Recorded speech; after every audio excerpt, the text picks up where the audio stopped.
Hi hello చేపల కూర ఎలా తయారు చేసుకోవాలో చూద్దాము. చాలా ఈజీ అండి. ముందుగా మనం ఒక పేస్ట్ ప్రిపేర్ చేసుకోవాలండి.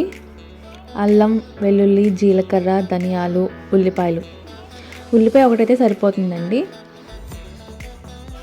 అవన్నీ కూడా పేస్ట్ పట్టుకోవాలి. ఇప్పుడు చేపల్ని పసుపు, గళ్ళుప్పు వేసుకొని శుభ్రంగా కడుక్కోవాలి 2-3 సార్లు.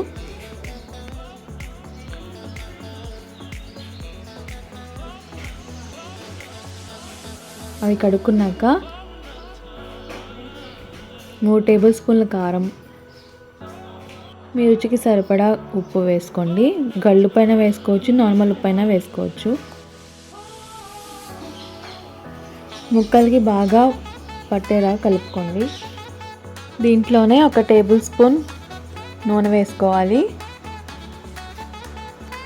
నూనె వేసుకొని మళ్ళీ ఇంకొకసారి కలుపుకోవాలండి. ఒక కట్ చేసుకున్న ఉల్లిపాయ, ఒక 4 పచ్చిమిర్చి మధ్యలోకి చీరుకొని వేసుకోవాలి. ఇందాక మనం మిక్సీ పట్టుకున్న అల్లం వెల్లుల్లి పేస్ట్ ఇవన్నీ కూడా వేసుకొని బాగా కలుపుకోవాలి.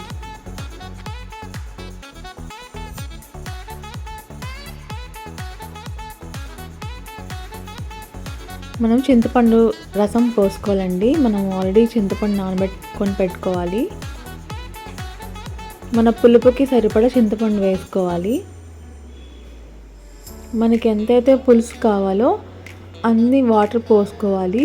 దాంట్లోనే ఒక టమాటా వేసుకోవాలి కట్ చేసుకొని.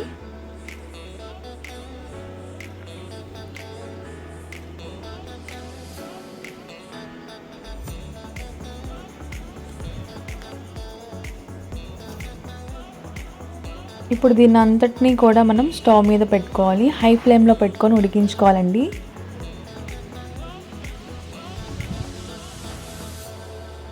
కొంచెం ఉడుకు పట్టాక మనము సిమ్లో పెట్టుకోవాలండి. గరిట అసలు వాడకూడదు. ఈ వీడియోలో చూపిస్తున్నట్టు మనం కలుపుకోవాలి, ఎందుకంటే చేప ముక్కలు విరిగిపోతాయి కనుక. చేపల కూర ఏం లేదండి, మనం కలుపుకున్న దాన్ని బట్టే ఉంటుంది.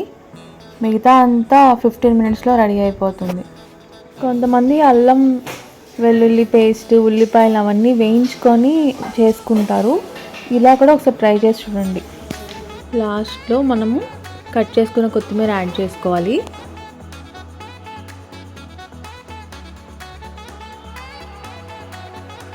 అండి ఎంతో టేస్టీగా చాలా ఈజీగా చేసుకుని చేపల పులుసు రెడీ అయిపోయింది.